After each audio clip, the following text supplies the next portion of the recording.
Comment se situe le marché du capital risque depuis plusieurs mois et plus particulièrement depuis l'été dernier? On peut maintenant dire qu'il est passé sans aucun effet au travers de la crise des subprimes. On peut dire que l'appétit des fonds est resté inchangé, à un niveau plutôt élevé, que chose également appréciable, c'est toujours des fonds intéressés par les phases de early stage. Plus généralement, le capital risque qui existe depuis maintenant 13 ans en France est entré, selon moi, dans une vraie période de prospérité.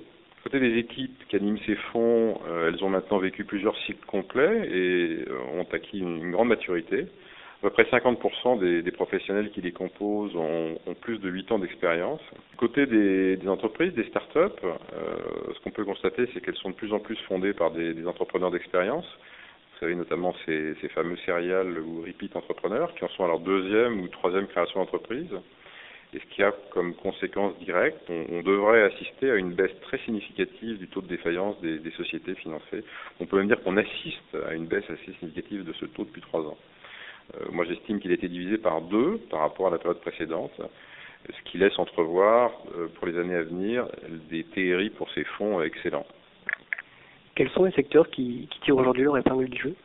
Bien sûr, toujours l'Internet, avec les réseaux sociaux, les sites de désintermédiation, l'e-commerce, les contenus, la vidéo, les médias numériques, tout ce qui est entertainment, beaucoup moins les logiciels, ou alors exclusivement en mode software as a service, ou logiciel libre, bien sûr toujours les biotech, le medical device et les clean tech. Au deuxième semestre 2007, selon votre baromètre, le nombre d'entreprises financées issues du secteur de la clean tech a été multiplié par 4,5. Les premiers mois 2008 confirment-ils cette tendance? Oui, c'est une tendance forte qui s'explique par deux choses. D'une part, l'existence d'un certain nombre de fonds spécialisés, il y en a à peu près 6 aujourd'hui, mais aussi par le fait que depuis à peu près 1 an, une société de capital risque généraliste sur 2 s'est dotée en interne de compétences d'analyse sur ce secteur. Ce qu'on peut dire, c'est que cette disponibilité de capitaux a une deuxième conséquence, c'est qu'elle attire sur ce secteur des entrepreneurs de talent qui jusqu'alors s'étaient tenus éloignés de ce secteur faute d'une disponibilité de capitaux justement. Les tickets ont-ils augmenté et quels sont les stades d'investissement les plus actifs aujourd'hui?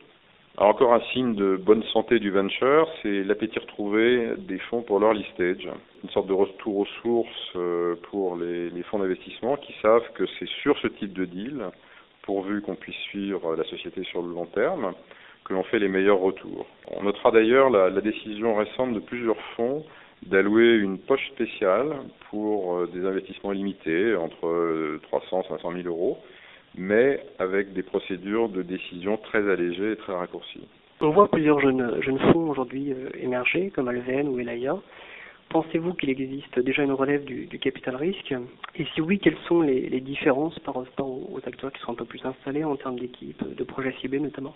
Alors, c'est un vrai signe de maturité du secteur, c'est que toutes les équipes ont réussi à relever de nouveaux fonds récemment, et certaines en forte hausse, effectivement, comme par exemple Alven ou Entrepreneur Venture.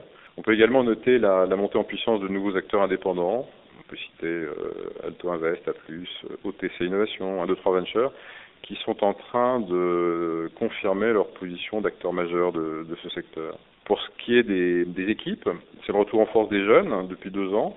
Alors qu'aucun recrutement quasiment de jeunes n'avait eu lieu durant les 3 années précédentes. Comment se portent les sorties? On sait qu'il y a très peu d'IPO. Les sorties corporate compensent-elles ce mouvement? Effectivement, bien sûr pas de sortie d'IPO. Par contre, de très nombreuses sorties industrielles ont eu lieu, notamment en 2007. Cela continue en 2008. Je pense que les industriels, notamment les industriels des industries en restructuration, on peut citer l'exemple des groupes médias, sont toujours très fortement positionnés à l'achat. Un mot sur les instruments. Les FCPI FIB contribuent-ils toujours au soutien de cette industrie? Et les FIP ISF ont-elles déjà un impact concret sur le marché? Absolument, compte tenu de la collecte des FIP ISF qui devrait avoisiner ou même dépasser les 600 millions d'euros cette année, c'est-à-dire qui double la collecte annuelle des FCPI. Les équipes de gestion de ces FIP FCPI sont en passe de devenir les plus gros acteurs du marché en termes de capitaux sous gestion.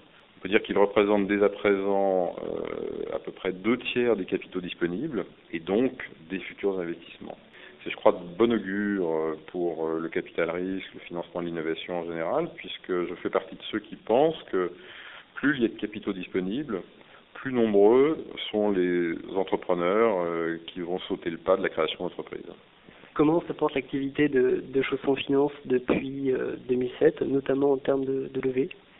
Écoutez, nous allons réaliser sur les 12 derniers mois 10 opérations, dont 6 pour les 6 derniers mois, donc on assiste à une relative accélération.